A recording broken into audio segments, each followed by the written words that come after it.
We survey CEOs, police officers, truck drivers, cooks, engineers. If people are working, we've surveyed them. And what we know in terms of their happiness, workers all want the same things.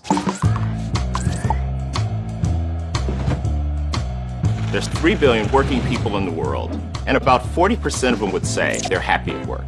That means about 1.8 billion, or almost 2 billion people, are not happy at work. What does that do, both to those people and the organizations that they work in? Well, let's talk about money.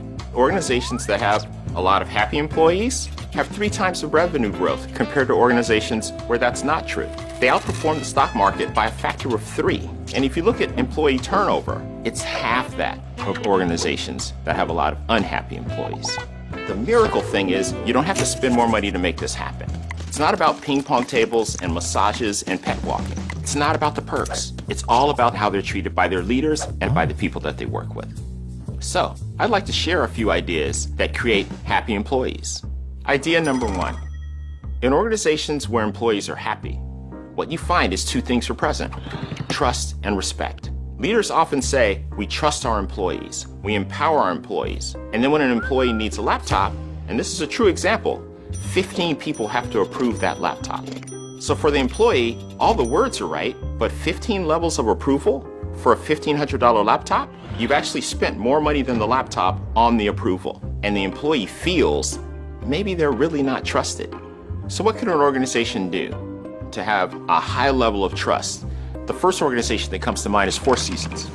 They have magnificent properties all around the world, and their employees are told, do whatever you think is right when servicing the customer.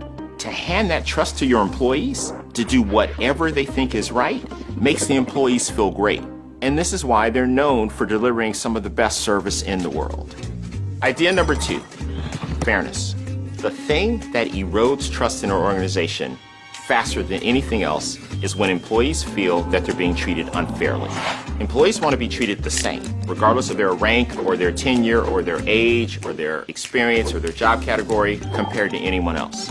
When I think about great organizations who get fairness right, the first organization that comes to mind is Salesforce. They found that men and women working in the same job with the same level of proficiency were making different amounts of money. So immediately, they calculated the difference and they invested $3 million to try and balance things out. Idea number 3 is listening. So to be a listener who connects with all types of people, we have to unlearn a few things. We've all been taught about active listening and eye contact, an intense stare, and a compassionate look. That's not listening. Repeating what the person says, that's not listening. Being humble and always hunting and searching for the best idea possible, that's what listening is. And employees can feel whether you're doing that or not. They want to know when they talk to you and share an idea, did you consider it when you made a decision? The one thing that everybody appreciates and wants when they're speaking is to know that what they say matters so much, you might actually change your mind. Otherwise, what's the point of the conversation? We all know the things we need to change, the things that we need to do differently. The way you behave, the way you treat others, the way you respond, the way you support defines the work experience for everyone around you. Changing to be a better person, the world is littered with those failures. But changing because there's something you believe in, some purpose that you have, where you're willing to risk almost everything because it's so important to you. That's the reason to change. If it's not, you should probably find a different place to work.